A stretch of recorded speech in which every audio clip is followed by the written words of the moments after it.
Ayun kabuangan, after 5 years na luto na rin ang ating ginisang kondol na may miracle flower.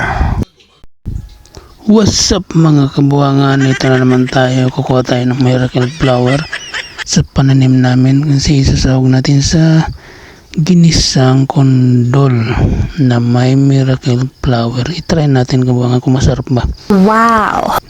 Kung isasama natin sa ginisa. Yan, kukunin lang natin siguro mga 12 naman para medyo marami-rami naman. Yan, o diba? Ganda diba? Gandang tingnan. Ito na nga pala kabuangan ng mga pinapare kong lutuin. Meron tayong miracle flower, bawang, sibuyas daon, sili, luya, and oregano. Meron tayong baboy, tsaka hiniwang kondol. Pagkatapos ng kabuangan, mag-prepare na tayo sa automatic nating dirty kitchen. Yan. Wala nang apoy kabuangan. Kailangan nating magpadingas ng apoy para uminit ng kawali. Yan. Hipan na lang natin kabuangan. Yan. Hipan. Sige, hip. Ang hirap ng automatic na dirty kitchen kabuangan, ano? Maluha-luha ka muna bago umapoy ang kalan. Yan. Pagkatapos kabuangan uminit ng kawali, unahin natin yung bawang na prito. Yan. Gisa muna natin bawang. Yan, halu-haluin lang kabuangan hanggang magiging brown. Sunod natin yung luya kabuangan, tsaka sibuyas, sili, para mahalo dun sa ilalagay natin baboy. Yan, gisa muna natin baboy kabuangan para maluto kasi matagal maluto ang baboy kahit malit ng hiwa. Yan, halo-haloin lang kabuangan. Pagkatapos nyan buwangan, lagyan natin asin. Yan, tapos takpan. Pagkatapos ng ilang segundo kabuangan, kailangan natin ulit buksan. Tapos halo-haloin natin. Yan, halo. Isunod natin yung kondol kabuangan, iniwan natin kondol yan. Pagkatapos haluin natin ang haluin ng kabuangan. Yan, mix lang na mix kabuangan kahit mainit.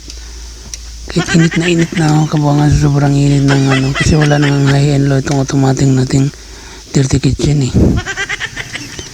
Yan, halo. Haluin lang ng haluin.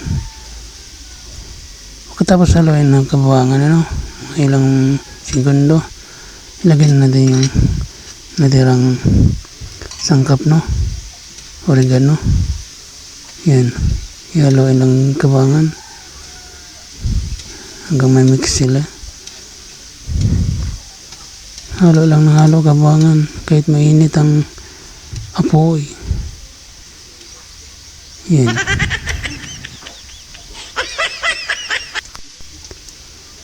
Pagkatapos kabuangan,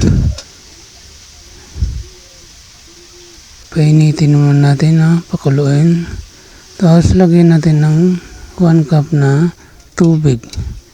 Tapos haluin na naman kabuangan. Actually kabuangan, hindi ako marunong magluto. Natuto lang ako nung nasa abroad ako. Doon lang ako natuto. Pagkatapos kabuangan, lagyan natin ng magic sarap para man magkaroon ng lasa-lasa.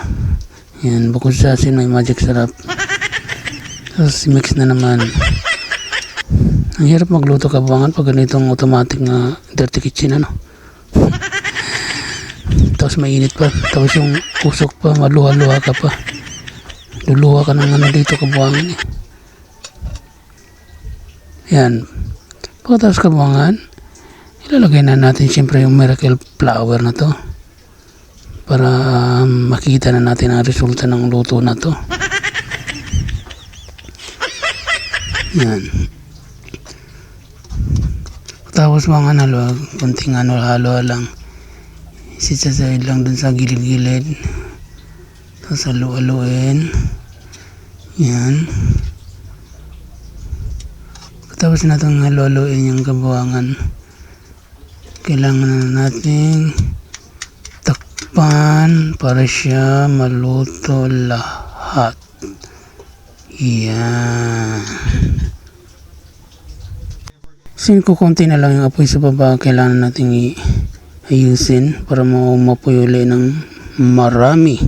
After 5 years kabuangan, naluto din ang ating ulam na ginisang kondol with miracle flour. Ngayon kabuangan, titikman natin ang luto natin kung masarap ba. Dandan lang suboy, baka mabulunan ka. Okay naman kabuangan ang lasa, masarap, parang ako lang. Don't forget to follow my FB page kabuangan at YouTube channel. Thank you.